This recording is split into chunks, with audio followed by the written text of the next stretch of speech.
So I'm sure we're all very familiar with just how strong Fina's buffing capabilities are in Duet Night Abyss. And today I really wanted to go ahead and showcase that on a few characters that I feel like would be really good too. First off, we are going to be looking at Berenica, who is generally known for being on the weaker end of the damage spectrum, generally having lower base stats and lower damage values compared to a lot of other units. However, the damage amplification that Fina is able to provide characters like Berenica and other weapon users is so high that it's actually able to bring Berenica more in line with the rest of the cast. Beyond that, I'm also going to be showcasing Outsider, as well as a special synergy that Fina has with Lynn specifically. I can go ahead and give a quick demonstration against Sybil. Now, Sybil is actually going to be generally one of the worst bosses that Berenica's gonna have to face, notably due to the fact that she has a smaller hitbox,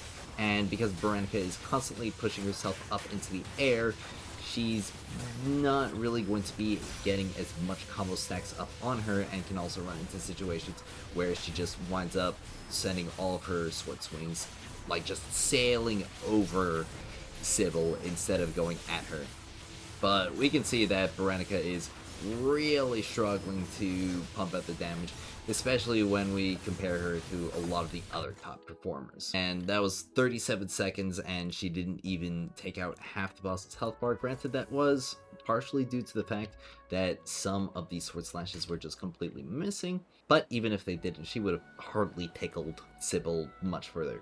But with just adding Fina into the mix instead of Truffle, we can already start to see some major differences. And something to note when it comes to my Fina right here, she is actually currently missing the damage buff that is going to be provided, like the 45% right here, as well as the 10% weapon damage boost that is going to be given to characters who have proficiency in swords and assault rifles. Meaning that Berenica isn't actually even going to be getting the full damage increase that she would get. It's mostly just going to be the additional damage that's provided by the field. And I'll go ahead and stack up my efficiency, which also gives some time for Fina to apply her field. And we can just get straight into it, and you can already see the damage difference from where the health bar is moving. And activating the Gmon skill right here, we can see that it is just going down a lot faster, and we are going to get a much better clear time than what we normally would have been able to get with just the additional damage provided by the field that Fina gives. Now, of course, Sybil is going to be one of the worst bosses that Berenica is going to fight, because she doesn't actually get any extra multi-hit, but you can see right here that just 10 seconds compared to before, where we were barely hitting the halfway point on the health bar, we've already cleared with Berenica. Now, of course, it's still not an amazing clear, and that will definitely be helped once I get more investment into my Fina. When I get those weekly mats that I so desperately need, she is performing significantly better, probably 2 times better, with just the field provided by Fina as well as the penetration buff. Now, obviously, next up, I want to showcase Outsider, and this is actually a little bit funny because currently Outsider is not really ranked all that high when it comes to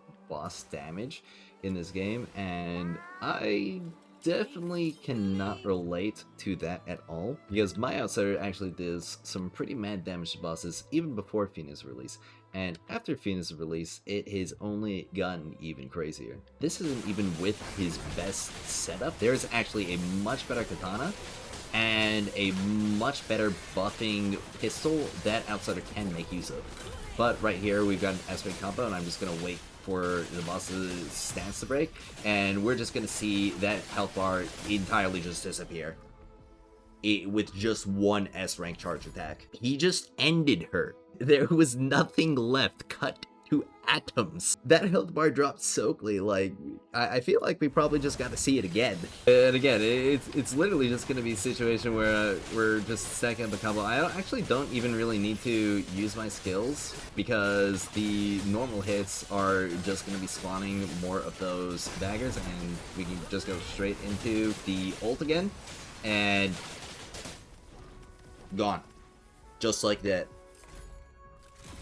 As soon as she's broken. 4 seconds on Outsider. So, and again, that's without the 45% damage buff. Now, he wouldn't actually be able to benefit from Fina's extra passive. Let's be honest, I really don't think he needs it. And finally, we have Lynn, and there's actually going to be a special synergy that applies to Lynn that will help her out significantly more in single target scenarios. Now, because this is going to be focused a lot more on the weapon damage, I'm actually going to use Blue Current, because if I just use the Guishu Ratchet, you know, that's obviously not going to make a really good showcase for the weapon damage increases, as well as some of the special buffs that Fina is going to provide.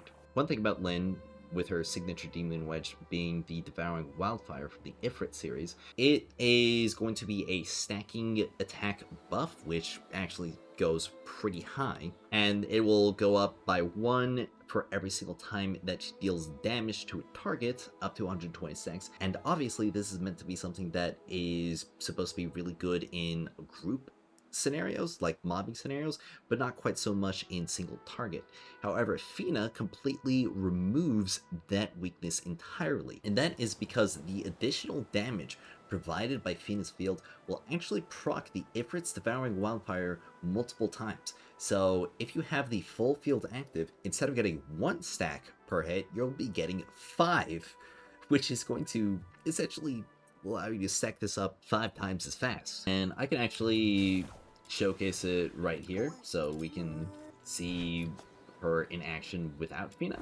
And I'm going to use her ult right here, and you can see the buff on the bottom of the screen. It's going up pretty fast because of her attack speed, but it's still taking some time. But if we go ahead and just simply add Fina to the roster right here, you will find that it'll just shoot straight up. So if we give her some time to set up the buffs, just for the showcase right here, that's 1 field, 2 fields, 3, and 4.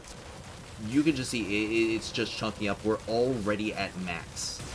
And Sybil is just going to get annihilated by the weapon damage alone.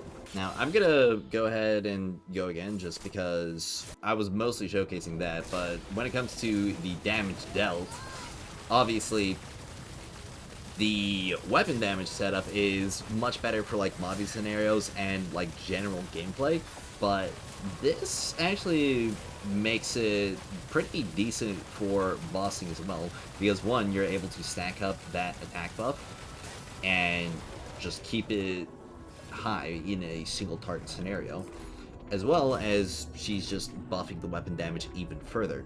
Of course, 27 seconds is a far cry from what she is capable of with the Guishu Ratchet in a single target scenario. However, compared to the previous performance to the Guishu Ratchet before Fina, the weapon damage setup on a single target boss was significantly worse. But obviously, nothing's really going to be just like the Ratchet, completely annihilating the boss's health bar with just insane amounts of skill procs right there. However, that gap is closing in.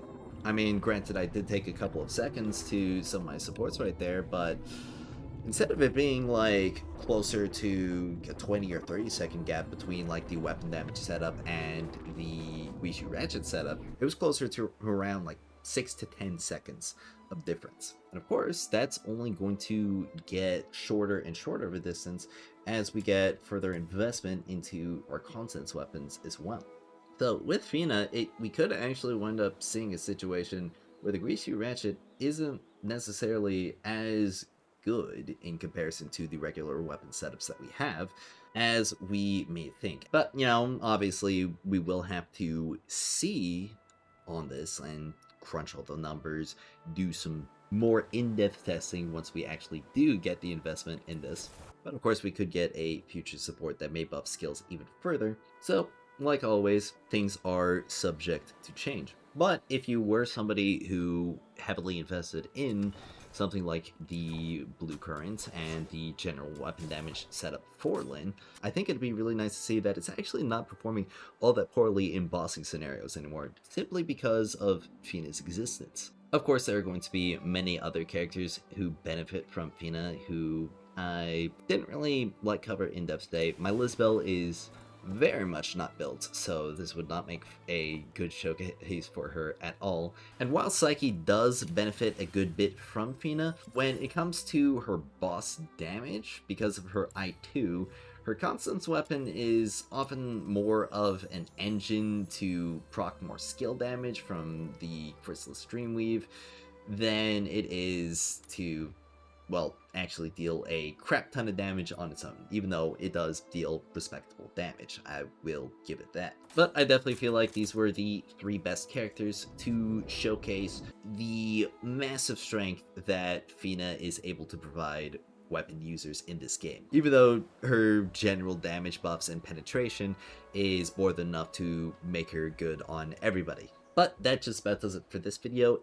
If you are enjoying my coverage of Duet Night Abyss, be sure to subscribe to the channel so that you never miss a video. Also, I'd like to hear your thoughts about Fina down below. If you're enjoying the fact that your weapon units are cooking a whole lot harder than they were before, I would love to hear all about it. Also, I do have a Discord server, so if you are interested, be sure to join up in the link in the description. But with that all out of the way, thank you all so much for watching, and as always, I will see you all next time.